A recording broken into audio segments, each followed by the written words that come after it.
तर विद्यार्थ्यांकडे माझ्या स्पेशल आणि फ्रेश या सुपर क्लासमध्ये सर्वांचेच रोजच्यासारखे स्वागत आहे।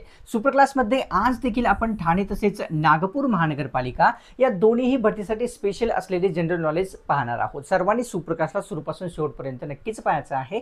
तसेच या दोन्हीही भरतीसाठी विद्यार्थ्यांनो 570 पेजेसची आपण एक पीडीएफ तयार केलेली आहे। ही पीडीएफ तुम्हाला घेणे अत्यंत गरजेचे आहे। कशासाठी तर पहा, कल्याण डोंबिवली महानगरपालिका जी एग्जाम रिसेंटली झालेली आहे त्याच्या प्रत्येक शिफ्टमध्ये आपल्या या पीडीएफ मधील विद्यार्थ्यांनो 10, 15, 20, 25 आणि 30 प्रश्न आलेले आहेत। तर तुम्ही इच्छुक असाल पीडीएफला घेण्यासाठी या नंबरवर आपल्याला कॉल नाही करायचा आहे, व्हॉट्सअप करायचा आहे। सध्या जर हा सुपर क्लास पाहून घेत असाल तर 250 मध्ये ही पीडीएफ आपल्या सर्वांना मिळणार आहे, नाहीतर तुम्हाला ती 300 ला पडेल। तर इच्छुक विद्यार्थी असाल तर नक्कीच कॉन्टॅक्ट करायचा आहे। सुपर क्लासला सुरुवात करूया। सर्वात पहिला जो प्रश्न आहे तो पाहूया। तर ठाणे व नागपूर या दोन्हीही महानगरपालिका जे आहे आपल्या आपल्या शहराला कोणत्या धरणामार्फत पाणी पुरवठा करतात ते विचारलेलं आहे। ठाणे तसेच नागपूर, मोरबे, कोयना, उजनी, पूर्णा, भातसा किंवा तोतलाडोह किंवा खालचा एक पर्याय। तर ठाणे हा जो जिल्हा आहे या ठिकाणी विद्यार्थ्यांनो त्याच्या क्षेत्रासाठी भातसा धरणाने पाणी पुरवठा करतो। ठाणे जिल्ह्याची महानगरपालिका ठाणे महानगरपालिका म्हटलं तर आणि या ठिकाणी नागपूर म्हटलं तर तोतलाडोह धरणाने पाणी पुरवठा तर केला जात असतो। कव्हर करूया प्रश्न। पुढचा प्रश्न आहे दुसरा, महाराष्ट्रामध्ये गडकऱ्यांचे बंड कोणत्या जिल्ह्यात झालेले होते ते सांगायचं आहे। गडकऱ्यांचे बंड झालेला जिल्हा सातारा होता का, नाशिक, कोल्हापूर किंवा नागपूर? तर कोल्हापूर या जिल्ह्यामध्ये गडकऱ्यांचे बंड आपल्या राज्यात घडून आलेले होते हे कळते। पाहूया प्रश्न पुढचा। तर तिसऱ्या प्रश्नात विचारलेलं की फू बाई फू हे आत्मचरित्र कोणाचे आहे हे विचारलेलं। आत्मचरित्राचं नाव काय आहे? फू बाई फू। TCS ने विचारलेला प्रश्न आहे। विठ्ठल उमाप, दत्ता भोसले, चंद्रकांत चोरगडे किंवा इरावती कर्वे? विठ्ठल उमाप यांचे फू बाई फू हे अतिशय प्रसिद्ध असलेले आत्मचरित्र आहे हे कळते। प्रश्न चौथा, डॉक्टर बाबासाहेब आंबेडकर यांनी शिका संघटित व्हा हा जो आणि संघर्ष करा हा जो नारा आहे तो कशा दरम्यान दिलेला आहे ते विचारलेलं आहे। डॉक्टर बाबासाहेब आंबेडकर यांनी शिका संघटित व्हा संघर्ष करा हा नारा दिलेला आहे। A to Z विद्यार्थ्यांना माहीत आहे, पण कशा दरम्यान दिलेला आहे कदाचित माहीत नसेल। धर्मांतर करतेवेळेस दिलेला होता का, बहिष्कृत हितकारणी सभेमध्ये दिला होता का, किंवा 14 तळे सत्याग्रहामध्ये? तर बहिष्कृत हितकारणी सभेमध्ये डॉक्टर बाबासाहेब आंबेडकर यांनी शिका संघटित व्हा आणि संघर्ष करा असा नारा दिलेला होता। प्रश्न 5वा पाहूया। ब्रॉन्झ जे असते, ब्रॉन्झ हे समिश्र जे असते ते कशाच्या समिश्रापासून तयार होत असते?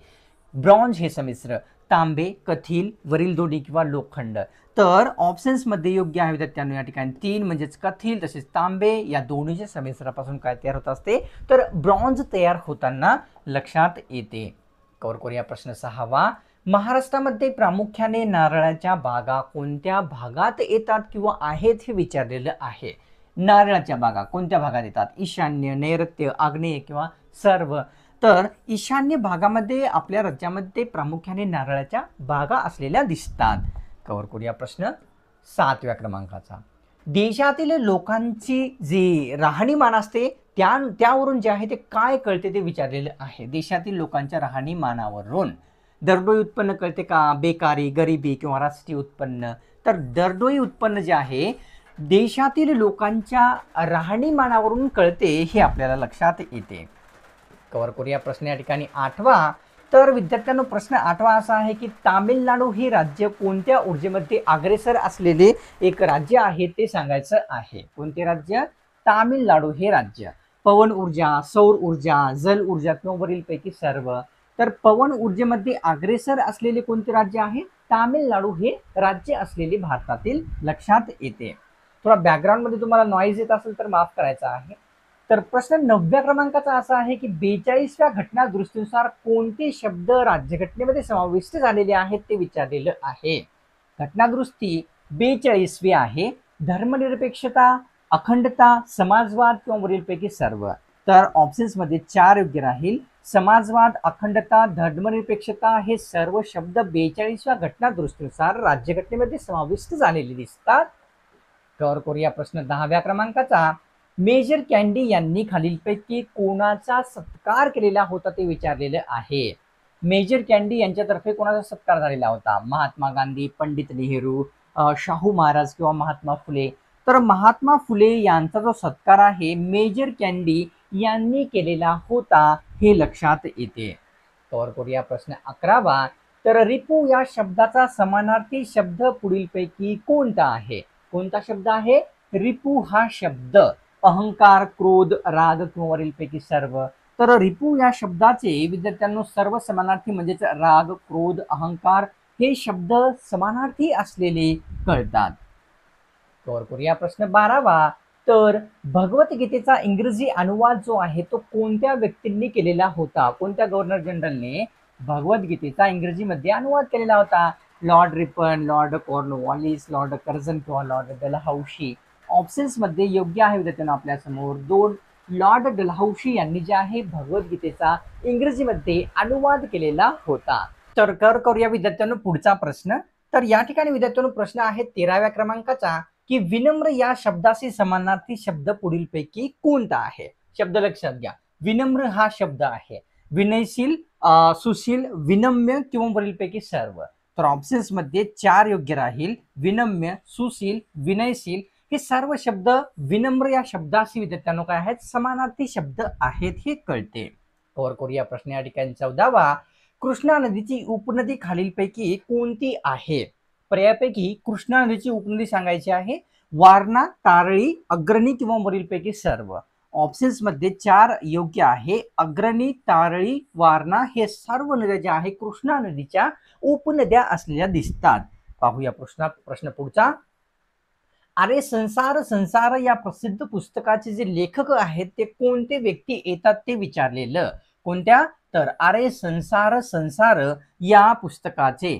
तर इरावती कर्वे, चंद्रकांत चोरघडे, भालचंद्र नेमाडे किंवा विश्वास पाटील. ऑप्शन्स मध्ये योग्य आहे विद्यार्थ्यांनो आपल्या समोर 2 म्हणजे चंद्रकांत चोरघडे यांनी अरे संसार संसार या पुस्तकाचे लेखक व्यक्ती आहेत. प्रश्न 16 पाहूया.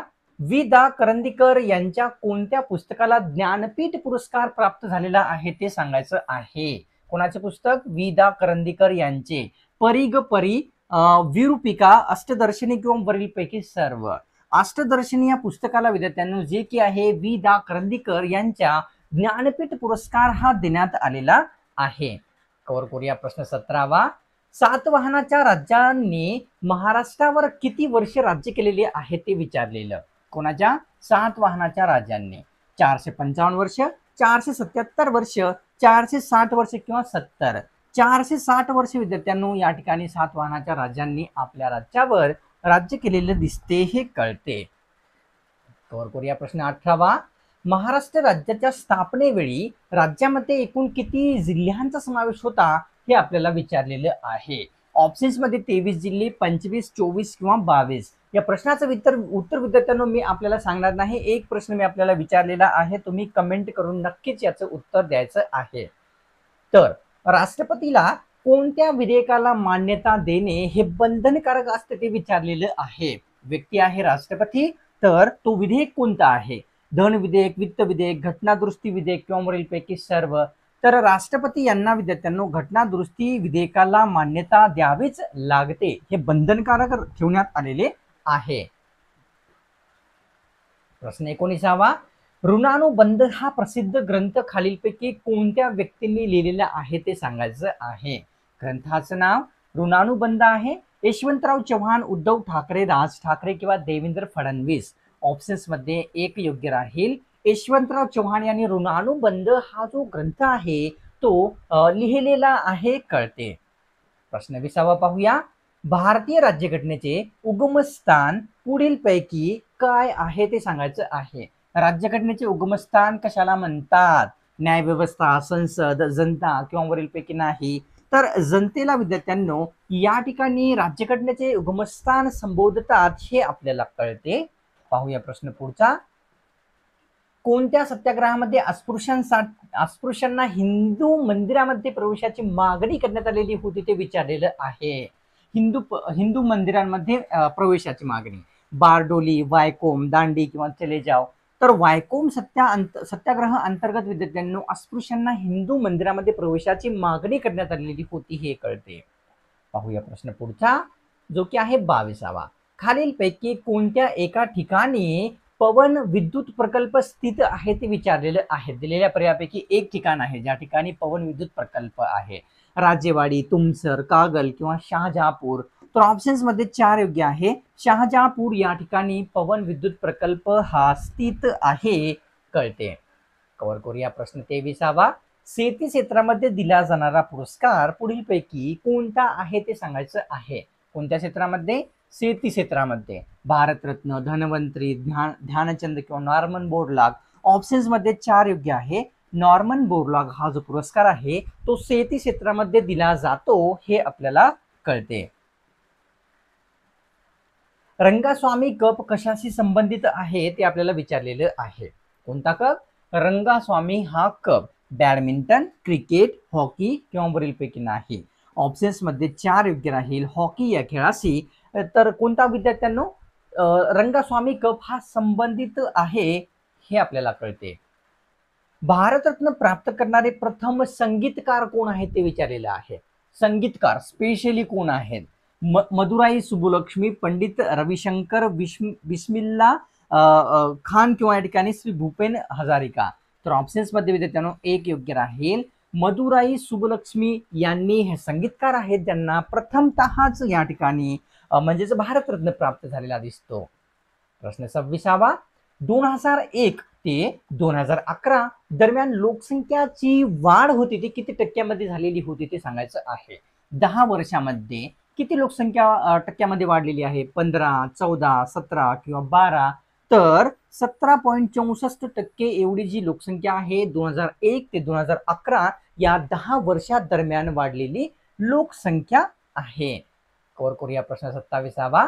वंगभंग आंदोलन दरम्यान कोणते गीत सर्वत्र गाऊ जाऊ लागले ते विचारलेलं आहे. कोणत्या? तर वंगभंग हे जे आंदोलन आहे या आंदोलनादरम्यान ऑप्शन्स मध्ये विद्यार्थ्यांनो आपल्याला काय दिलेली आहे या ठिकाणी? तर वंदे मातरम, जनगण मन, गर्जा महाराष्ट्र किंवा वरीलपैकी सर्व. तर ऑप्शन्स मध्ये योग्य आहे आपल्या समोर या ठिकाणी एक म्हणजेच काय? वंदे मातरम हे जे गीत आहे वंगभंग आंदोलनादरम्यान सर्वत्रच गायले जात होते हे कळते. प्रश्न 28वा. केळी संशोधन केंद्र पुढीलपैकी कोणत्या ठिकाणी स्थित आहे हे विचारलेलं. केळी संशोधन केंद्र कुठे आहे? श्रीवर्धन, दिग्रस, यावल किंवा वेंगुर्ला. तर यावल या ठिकाणी केळी संशोधन केंद्र हे स्थित आहे हे कळते. कव्हर करूया प्रश्न या ठिकाणी 29वा. कायद्याचे अधिराज्य हा जो भाग आहे भारताने कोणत्या देशाकडून आपल्या राज्यघटनेमध्ये स्वीकारलेला आहे ते विचारलेलं. कायद्याचे अधिराज्य भाग अमेरिका, इंग्लंड, जर्मनी किंवा स्वित्झर्लंड. ऑप्शन्स मध्ये योग्य आहे विद्यार्थ्यांना 2 म्हणजेच इंग्लंड कडून कायद्याचे अधिराज्य हा जो भाग आहे तो स्वीकारलेला आपल्या राज्यघटनेमध्ये आहे हे कळते. कोणार्क सूर्य मंदिर पुढीलपैकी कोणत्या शैलीचे एक उदाहरण आहे? कोणार्क सूर्य मंदिर कोणत्या शैलीचे उदाहरण आहे? द्रविड, नगर, गंधार किंवा बेसर. तर द्रविड शैलीचे उदाहरण म्हणजेच काय विद्यार्थ्यांनो? कोणार्क सूर्य मंदिर आहे हे कळते. तर या ठिकाणी विद्यार्थ्यांनो अतिशय महत्वाची आपल्याला रिमाइंडर आहे, ऐकून घ्या. ठाणे किंवा नागपूर महानगरपालिका या दोन्ही भरतीसाठी 570 पेजेसचे आपण एक PDF तयार केलेली आहे. हे PDF तुम्हाला घेणे का गरजेचे आहे? तर कल्याण डोंबिवली जी रिसेंटली एक्झाम झालेली आहे विद्यार्थ्यांनो त्या एक्झाम मधील प्रत्येक शिफ्टमध्ये 10, 15, 20, 25 आणि 30 प्रश्न देखील आलेले आहेत. तर इच्छुक असाल तर ही संधी तुम्ही मिस नाही करायची आहे. या नंबरवर व्हॉट्सअप करायचा आहे. सध्या जर हा सुपर क्लास पाहून हा जो PDF घेत असाल तर 250 मध्ये आपल्याला मिळत आहे, नाहीतर ते तुम्हाला 300 पडेल. तर ही संधीचा जो लाभ आहे तो नक्कीच घ्यायचा आहे. तसेच तुम्ही चॅनलवर नवीन आला असाल किंवा कोणत्याही कारणास्तव जर विद्यार्थ्यांनो आपण चॅनलला सबस्क्राईब जर नसेल केलेली लगेच करून घ्या. सबस्क्राईब करणे एकदम फ्री असते, कोणत्याच प्रकारचा शुल्क लागत नसतो. जेव्हा तुम्ही सबस्क्राईब कराल पुढची सुपर क्लास आपल्या चॅनलवर जेव्हा कधी अपलोड होईल त्याची नोटिफिकेशन अपलोड करता तुमच्या स्मार्टफोनवर मोबाईलवर प्राप्त होऊन जाईल. आणि सुपर क्लासला एक लाईक करून तुमच्यातर्फे थोडासा जो प्रोत्साहन आहे विद्यार्थ्यांनो तो मला नक्कीच दाखवायचा असतो. चला मग भेटूया पुढच्या एका नव्या स्पेशल आणि फ्रेश सुपर क्लास मध्ये.